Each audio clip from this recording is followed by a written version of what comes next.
Colonel S ഡിന്നി, ഈ വെടിനിർത്തൽ കരാർ എന്നത് മെയ് 18 വരെ നീട്ടാൻ വേണ്ടി സൈനിക തലത്തിൽ തീരുമാനമായിട്ടുണ്ട്. ഇരു രാജ്യങ്ങളും തമ്മിലുള്ള സൈനിക തലത്തിൽ ഒരു തീരുമാനമുണ്ടായിട്ടുണ്ട്. പക്ഷേ പ്രതിരോധ മന്ത്രി രാജ്നാഥ് സിംഗ് ഇന്ന് രാജ്യത്തോട് പറഞ്ഞത് ഓപ്പറേഷൻ സിന്ദൂർ അവസാനിച്ചിട്ടില്ല എന്നാണ്. പ്രതിരോധ വിദഗ്ധൻ എന്ന നിലയിൽ കേണൽ എസ് ഡിന്നി, പ്രതിരോധ മന്ത്രി ഇന്ന് പറഞ്ഞ വാചകങ്ങളെ താങ്കൾ എങ്ങനെയാണ് മനസ്സിലാക്കുന്നത്? ശ്രീ ഗോപികൃഷ്ണൻ, ഇത് രണ്ട് കാര്യങ്ങളാണ്. ഒന്ന്, ഒരു സീസ് ഫയർ അല്ലെങ്കിൽ സെസേഷൻ ഓഫ് ഹോസ്റ്റിലിറ്റീസ് എന്നുള്ള ഒരു വേർഡ് യൂസ് ചെയ്യുന്നു. അല്ലെങ്കിൽ ഇപ്പം രണ്ട് രാജ്യങ്ങൾ തമ്മിലുള്ള അടി നടക്കുന്ന ഒരു പോസ് എന്നുള്ള രീതി, അത് ലൈൻ ഓഫ് കൺട്രോളിലെ കാര്യങ്ങളാണ് കൂടുതൽ നമ്മൾ പറയുന്നത്. ഇപ്പം കാരണം ബാക്കിയുള്ള മെയിൻ ലാൻഡ്, അതായത് പഞ്ചാബ്, രാജസ്ഥാൻ, ഈ ഏരിയയിൽ അല്ലെങ്കിൽ പാകിസ്ഥാന്റെ പഞ്ചാബ് പ്രൊവിൻസിലൊന്നും ഇപ്പം ഒരു നമ്മൾ രണ്ട് DGMOs തമ്മിൽ എഗ്രി ചെയ്ത് കഴിഞ്ഞിട്ട് പിന്നീട് അവിടെ ഒന്നും നടന്നിട്ടില്ല. പക്ഷെ പിന്നീടും ഈ സീസ് ഫയർ എന്ന് പറയുന്ന കാര്യം എഗ്രി ചെയ്തിട്ടും പിന്നീടും അടി നടന്നിട്ടുള്ള സ്ഥലം ഈ ലൈൻ ഓഫ് കൺട്രോളിന്റെ ഏരിയ ആണ്. അവിടാണ് 18-ാം തീയതി വരെ ഉള്ള രീതിയിലേക്ക് നമ്മൾ വീണ്ടും ഒരു സീസ് ഫയർ അവിടെ വേണമെന്ന്. കാരണം ലൈൻ ഓഫ് കൺട്രോൾ എന്ന് പറഞ്ഞാൽ അതിന്റെ ഡൈനാമിക്സ് ടോട്ടലി ഡിഫറെന്റ് ആണ്. അവിടെ സൈന്യങ്ങൾ തമ്മിൽ വളരെ അടുത്താണ്, അത് ഐബോൾ ടു ഐബോൾ കോൺടാക്ട് എന്ന് പറയുന്നത്. അതായത് നമുക്ക് ഫിസിക്കലി കാണാൻ പറ്റുന്ന രീതിയിൽ അത്രയ്ക്ക് അടുത്തുള്ള ട്രൂപ്സ് ഉള്ള ഒരു സ്ഥലമാണ്. അപ്പൊ അവിടെ എപ്പം വേണമെങ്കിലും ഒരു ചെറിയ ട്രിഗർ കിട്ടിയാൽ മതി, അത് കംപ്ലീറ്റ് ആയിട്ട് ലൈൻ ഓഫ് കൺട്രോൾ ആക്റ്റീവ് ആവാനുള്ള സാധ്യതയുണ്ട്. അതുകൊണ്ടാണ് അതിനെ ആ സ്ഥലത്ത് നമുക്ക് കുറച്ചും കൂടെ ഈ സീസ് ഫയർ ഇനി എക്സ്റ്റെൻഡ് ചെയ്ത് കൊണ്ടുപോകണം എന്നുള്ളത് 18-ാം തീയതി വരെ എടുക്കുന്നത്. അപ്പോൾ ബൈ സ്റ്റെപ്പ് മാത്രമാണ് അവിടെ ചെയ്യുന്നത്. പക്ഷേ രക്ഷാമന്ത്രി പറഞ്ഞത് operation Sindoor is in progress എന്നതിന്റെ അർത്ഥം അതൊരു മെസ്സേജ് ആണ് പാകിസ്ഥാനിന്. അതായത് ഡോണ്ട് തിങ്ക് ദാറ്റ് ഞങ്ങൾ ഒരു ഫേസ് ഓഫ് സിന്ദൂർ കഴിഞ്ഞു, ഇനി നിങ്ങൾ ഞങ്ങളെ എന്തെങ്കിലും ചെയ്തു കഴിഞ്ഞാൽ ഞങ്ങൾ വീണ്ടും ഒരു ഓപ്പറേഷൻ ലോഞ്ച് ചെയ്യേണ്ട ആവശ്യമില്ല. ഇതേ ഓപ്പറേഷന്റെ ഭാഗമായിട്ട് തന്നെ ഇതേ രീതിയിലുള്ള ഓപ്പറേഷൻസ് ചെയ്യാനുള്ള രാഷ്ട്രീയ ഇച്ഛാശക്തിയും ഉണ്ട്, മിലിറ്ററി കേപ്പബിലിറ്റി ഉണ്ട്, അതിനു വേണ്ടിയുള്ള ഡിപ്ലോയ്മെന്റും ഉണ്ട് എന്നാണ് ആ മെസ്സേജിൽ നിന്ന് നമ്മൾ മനസ്സിലാക്കുന്നത്. അത് ഒരു മെസ്സേജ് ആണ് ഫോർ പാകിസ്ഥാൻ, ഇങ്ങനത്തെ കാര്യങ്ങൾ ഇനി നിങ്ങൾ ചെയ്യരുത് എന്നുള്ളത്. അതായത് നമുക്ക് വീണ്ടും ആ പ്രോസസ്, ഓപ്പറേഷൻ സിന്ദൂർ തുടങ്ങിയ കംപ്ലീറ്റ് പ്രോസസ്സിലേക്ക് പോകേണ്ട ആവശ്യമില്ല. ഇത് ഞങ്ങൾ ഓൺഗോയിങ് പ്രോസസ്സാണ്. നിങ്ങൾ എന്തെങ്കിലും അങ്ങനെ ഒരു കാര്യം ചെയ്യുകയാണെങ്കിൽ നമുക്ക് വലിയ രീതിയിലുള്ള കാലതാമസമോ അല്ലെങ്കിൽ വലിയ രീതിയിലുള്ള ചിന്തിക്കേണ്ട കാര്യം പോലുമില്ല. That is already decided. അതായത് ഇങ്ങനെ ഒരു കാര്യം ചെയ്യുകയാണെങ്കിൽ ഞങ്ങളുടെ ആക്ഷൻ ഇതായിരിക്കും എന്നുള്ളൊരു താക്കീതായിട്ടാണ് ഞാൻ അതിനെ കാണുന്നത്. അപ്പൊ ഈ രണ്ട് വശമുണ്ട്. ഒന്ന്, ലൈൻ ഓഫ് കൺട്രോളിൽ സമാധാനം വേണം. അതുപോലെ തന്നെ ഓവറോൾ ഇന്ത്യ പാകിസ്ഥാൻ റിലേഷൻസിൽ ടെററിസം അല്ലെങ്കിൽ ഭീകരവാദത്തെ ഉപയോഗിച്ച് നമ്മളെടുത്ത് എന്തെങ്കിലും ചെയ്യുകയാണെങ്കിൽ അതിന് ഈ ഓപ്പറേഷൻ സിന്ദൂറിന്റെ ഭാഗമായിട്ട് തന്നെ വീണ്ടും സ്ട്രൈക്ക് ചെയ്യാനുള്ള ആ ഒരു റൈറ്റ് ഭാരതത്തിന്റെ ഉണ്ട്, അല്ലെങ്കിൽ ഭാരതം ആ റൈറ്റ് റിസർവ് ചെയ്ത് വെച്ചിട്ടുണ്ട് എന്നുള്ളതാണ് നമ്മൾ മനസ്സിലാക്കുന്നത്. കേണൽ ഡിന്നി, ഇവിടെ ശ്രീ വേണു രാജാമണി അല്പം മുൻപ് സംസാരിച്ചപ്പോൾ അദ്ദേഹം അവതരിപ്പിച്ച ചില നിരീക്ഷണങ്ങൾ താങ്കൾ കേട്ടല്ലോ. ഇപ്പോൾ തുർക്കിയും അസർബൈജാനും മാത്രമല്ല, ഇന്ത്യയും പാകിസ്ഥാനും തമ്മിലുള്ള പ്രശ്നങ്ങളിൽ ഇടപെടാതെ മാറി നിൽക്കുന്ന, കരുതലോട് മാറി നിൽക്കുന്നതോ അല്ലെങ്കിൽ പക്ഷം പിടിച്ച് മാറി നിൽക്കുന്നതായ രാജ്യങ്ങൾ ധാരാളമുണ്ടെന്നതാണ്. ഇന്നിപ്പോൾ പ്രതിരോധ മന്ത്രി നമ്മളോട് പറഞ്ഞത് ബ്രഹ്മോസ് മിസൈൽ പ്രയോഗിക്കുകയും അത് പാകിസ്ഥാന്റെ ഇരുട്ടിലെ പ്രകാശമാക്കി മാറ്റുകയും ചെയ്തു എന്ന് അദ്ദേഹം പറഞ്ഞു. ബ്രഹ്മോസിന്റെ പ്രയോഗത്തെക്കുറിച്ച് അദ്ദേഹം ഇന്നൊരു സ്ഥിരീകരണം നൽകി. പക്ഷേ ഈ രാജ്യങ്ങൾ ഇപ്പോൾ തുർക്കി ആയാലും അസർബൈജാൻ ആയാലും അല്ലെങ്കിൽ പാകിസ്ഥാനോട് മമത പുലർത്തുന്ന, അവരോട് സഹതാപം പുലർത്തുന്ന, അവരെ സഹായിക്കാൻ ഉദ്ദേശിച്ച് നിൽക്കുന്ന രാഷ്ട്രങ്ങൾ കേവലം നിശബ്ദമായി മാറി നിൽക്കുക മാത്രമാണോ? അതല്ല അവരുടെ സൈനികമായ സഹായങ്ങൾ, ആയുധങ്ങൾ മുഖേനയുള്ള സഹായങ്ങൾ പാകിസ്ഥാന് കിട്ടുന്നുണ്ടെന്ന് നമ്മൾ സംശയിക്കണമോ? ഉദാഹരണത്തിന് ഈ തുർക്കി നിർമ്മിത ഡ്രോണുകൾ, അതായത് അസിഗാർഡ് സോങ്കർ ഡ്രോൺസ് ഇന്ത്യക്കെതിരെ പാകിസ്ഥാൻ ഉപയോഗിച്ചു എന്ന ഒരു പ്രാഥമികമായ നിഗമനം പുറത്തു വന്നിരുന്നു.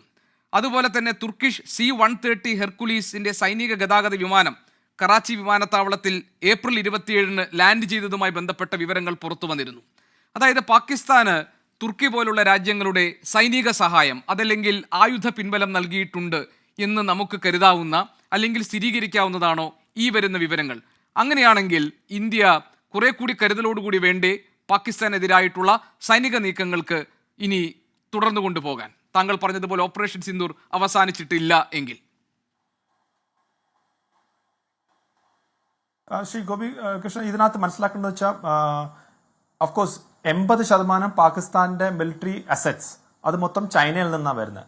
അപ്പോൾ ചൈന അത്രമാത്രം സപ്പോർട്ട് ചെയ്യുന്ന ഒരു രാജ്യമാണ് പാകിസ്ഥാൻ. തീർച്ചയായിട്ടും ഒരു ക്രൈസിസ് വരുമ്പോൾ, ഒരു കോൺഫ്ലിക്റ്റ് വരുമ്പോൾ ചൈന അവരെ ഹെൽപ്പ് ചെയ്യും. അത് നമുക്ക് അറിയാത്ത കാര്യങ്ങളൊന്നുമല്ല, നമുക്കറിയാം. അത് ഇപ്രാവശ്യവും ആ കോൺഫ്ലിക്റ്റിൽ ചൈനീസ് അവർക്ക് ഇന്റലിജൻസ്, അവർക്ക് സാറ്റലൈറ്റ് ഇത് മറ്റുള്ള കാര്യങ്ങളൊക്കെ ചൈനീസിന്റെ ഒരു ആക്റ്റീവായിട്ടുള്ള സപ്പോർട്ടുണ്ട്. പക്ഷെ ഫിസിക്കലായിട്ട് അവർ അങ്ങനത്തെ രീതിയിലൊന്നും ചെയ്തില്ല.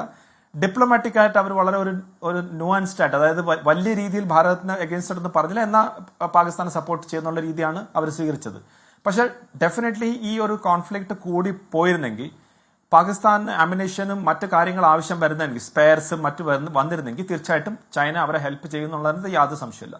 പക്ഷെ ചൈന അവരുടെ യുദ്ധത്തിലേക്ക് പങ്കുചേർന്ന് നമുക്ക് എഗൻസ്റ്റ് ആയിട്ട് തിരിയും എന്നുള്ളത് എനിക്കത് വലിയ സംശയമുണ്ട്. കാരണം ചൈന അങ്ങനെ ഒരു കാര്യത്തിലേക്ക് നീങ്ങാൻ സാധ്യത കുറവാണ്. കാരണം ലോകരാജ്യങ്ങളിൽ അതൊരു നെഗറ്റീവ് ഇമ്പാക്ട് ഉണ്ടാക്കാനുള്ള സാധ്യത ഉണ്ട്. ചൈന ആ രീതിയിലേക്ക് വരത്തില്ല. ആൻഡ് ചൈന വളരെ സ്ട്രാറ്റജിക് ആയിട്ട് ചിന്തിക്കുന്ന ഒരു രാജ്യമാണ്. അവർക്ക് അവരുടെ താല്പര്യമാണ് എപ്പോഴും വലുത്. അപ്പൊ അവർ പാകിസ്ഥാനെ വെച്ച് ഇങ്ങനെയൊക്കെ ചെയ്യുന്നെങ്കിലും അത് അവരുടെ താല്പര്യം എപ്പോഴും നിലനിർത്തുന്നു. അതുവരെ ഉള്ളൂ അവരുടെ സപ്പോർട്ട്. അത് ഇല്ലെങ്കിൽ അവർ ഒരിക്കലും അതിനകത്ത് ഇടപെടാൻ പോകുന്നില്ല. തുർക്കിയുടെ കാര്യം ഡിഫറെന്റ് ആണ്. തുർക്കി എന്ന് വെച്ചാൽ അവിടെ ഒരു പാകിസ്ഥാനുമായിട്ട് ഒരു മുൻകാലങ്ങളിൽ തന്നെ ഒരു വലിയൊരു അടുപ്പമുണ്ട്. നമുക്കറിയാം ഇസ്ലാമിക് വേൾഡിൽ സൗദി അറേബ്യയ്ക്ക് പകരം തുർക്കി വന്ന് സ്ഥാപിക്കാനുള്ള ഒരു ശ്രമം നടത്തിയതായി നമുക്കറിയാം. അതിനകത്ത് ഇമ്രാൻഖാനൊക്കെ വലിയ രീതിയിൽ സപ്പോർട്ട് കൊടുത്തിട്ടുണ്ടായിരുന്നു പാകിസ്ഥാന്റെ. മലേഷ്യ, ഇങ്ങനെയുള്ള ഒരു ഗ്രൂപ്പ് ഓഫ് കൺട്രീസ് തുർക്കിയുടെ ബാക്കിൽ നിന്ന് അതിന് ആ രീതിയിലേക്കുള്ള ശ്രമം നടത്തി. പക്ഷെ അത് ഫെയിലായി എന്നാണ് നമ്മൾ മനസ്സിലാക്കുന്നുള്ളത്. അപ്പം തുർക്കി അല്ലാതെ വേറെ ഏതെങ്കിലും ഒരു രാജ്യം ഡയറക്റ്റ് ആയിട്ട് ഏതെങ്കിലും ആമിനേഷനോ ഡ്രോൺസോ ഇങ്ങനത്തെ കൊടുത്തിട്ടായിട്ട് നമുക്ക് റിപ്പോർട്ട്സ് ഇല്ല. ഡെഫിനറ്റ്ലി തുർക്കിയുടെ ഭാഗത്ത് നിന്ന് അങ്ങനെ ഒരു സംഭവം ഉണ്ട്.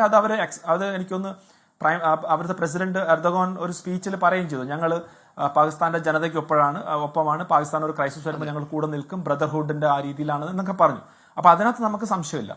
ഇവിടെ ഒരു കാര്യം വ്യക്തമാണ്, അതെനിക്കൊന്ന് അംബാസിഡർ വേണു പറഞ്ഞതുപോലെ, അതായത് മറ്റുള്ള രാജ്യങ്ങൾ ഇടപെടത്തില്ല, അതൊരു വാസ്തവമാണ്. പക്ഷെ അത് ഞാൻ മനസ്സിലാക്കുന്നത് ഈവൻ റഷ്യ യുക്രൈൻ വാറിൽ എത്രമാത്രമാണ് മറ്റുള്ള രാജ്യങ്ങൾ ഡയറക്റ്റായിട്ട് ഇടപെട്ടത്. ഇവിടെ ഇപ്പം യുക്രൈനെ സപ്പോർട്ട് ചെയ്യാൻ വേണ്ടി യൂറോപ്യൻ യൂണിയൻ മൊത്തത്തിൽ തന്നെ ഉണ്ടായിരുന്നെങ്കിൽ തന്നെയും അവർക്ക് മറ്റു രീതിയിലുള്ള ഇപ്പോൾ ഫണ്ടിങ് ആയാലും ശരി, വെപ്പനും എക്യുപ്മെന്റ് ഒക്കെ അവർ കൊടുത്തേ പറ്റത്തുള്ളൂ.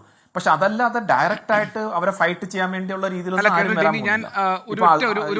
ഞാനൊന്ന് ഇടപെട്ടോട്ടെ ഒരു വ്യക്തതയ്ക്ക് വേണ്ടിയാണ്. താങ്കൾ പറഞ്ഞതുപോലെ റഷ്യ ഉക്രൈൻ യുദ്ധസമയത്ത് രാജ്യങ്ങൾ പ്രകടമായി അല്ലെങ്കിൽ പ്രത്യക്ഷമായി അവർ ഇടപെട്ടിട്ടില്ല എന്ന് പറയുമ്പോഴും നേറ്റോയുടെ ആയുധ പിൻബലം, സൈനികമായ സഹായം ഉക്രൈന് കിട്ടിയിരുന്നു എന്നുള്ളതൊരു പരസ്യമായ കാര്യമാണല്ലോ. ഞാൻ ചോദിച്ചതും അത് തന്നെയാണ്. പാകിസ്ഥാന് ആ നിലയ്ക്കുള്ള സഹായവും പിന്തുണയും നൽകുന്ന രാജ്യങ്ങളുണ്ടോ? അതിനെക്കുറിച്ച് ഇന്ത്യ കുറെ കൂടി കോഷൻഡ് ആകേണ്ടതുണ്ടോ എന്നായിരുന്നു ഞാൻ ആ ചോദ്യത്തിൽ ഉദ്ദേശിച്ചത്. മനസ്സിലായി. അതാണ് ഞാൻ പറഞ്ഞു വന്നത്. അതായത് ഇപ്പം യുക്രൈൻ റഷ്യ വാറിലും, റഷ്യ നമുക്കറിയാം ഏത് ഭാഗത്താണ് നിൽക്കുന്നത്, യുക്രൈൻ നാറ്റോയുടെ കംപ്ലീറ്റ് ബാക്കപ്പ് ഉണ്ടായിട്ട് പോലും നാറ്റോയുടെ ഡയറക്റ്റ് ആയിട്ട് ഇൻവോൾവ്മെന്റ് ഇല്ലാതെ അവർക്ക് വെപ്പൺസും ഈ കാര്യങ്ങൾ മാത്രമേ കൊടുത്തിട്ടുള്ളൂ. അതിന്റെ അത്ര പോലും പാകിസ്ഥാനില്ല. പാകിസ്ഥാന് ആകെയുള്ള സപ്പോർട്ട് ചെയ്യുന്നത് ചൈന ആൻഡ് തുർക്കി. ഇതല്ലാതെ വേറെ ഒരു അസർബൈജാനൊക്കെ അതൊക്കെ ജസ്റ്റ് ഒരു എന്താ പറഞ്ഞ ചിയർ ലീഡേഴ്സ് എന്നല്ലാതെ മറ്റു രീതിയിലുള്ള സപ്പോർട്ട് ഇല്ല. ഇപ്പൊ US ആയാലും ശരി, US-ന്റെ അസറ്റ്സ് അവിടെ ഉണ്ട്, പാകിസ്ഥാനിൽ F-16 ഒക്കെ ഉണ്ട്. പക്ഷെ ഇപ്പൊ ഇന്ത്യയും പാകിസ്ഥാനും തമ്മിലൊരു പ്രശ്നം നടക്കുമ്പോൾ എനിക്ക് തോന്നുന്നില്ല ഇന്നത്തെ ആ സ്ഥിതി വെച്ചിട്ട് US സ്പെയർസും അല്ലെങ്കിൽ പണ്ടത്തെ പോലെ 7th ഫ്ലീറ്റ് ഒക്കെ വിട്ട് അങ്ങനത്തെ ഒരു രീതിയിലൊന്നും വരാൻ പോകുന്നില്ല. ഇന്ന് എല്ലാ രാജ്യങ്ങളും അവരവരെ യുദ്ധം അവരവർ തന്നെയാണ് ചെയ്യേണ്ടെന്നുള്ള രീതിയിലേക്ക് മാറി. കാരണം അതിനൊന്നും മറ്റുള്ള രാജ്യങ്ങൾക്ക് താല്പര്യമില്ല. അവരുടെ താല്പര്യത്തിന്റെ ഭാഗമാണെങ്കിൽ മാത്രം അതിനകത്ത് ഇടപെടും, അതല്ലെങ്കിൽ അവർ ഒരിക്കലും ഇടപെടാൻ പോകുന്നില്ല. അതാണ് ഇപ്പൊ നമ്മൾ കണ്ടത്. ഇപ്പൊ US പോലും ആ ഒരു ശൈലിയിലേക്ക് മാറിയിരിക്കുന്നു.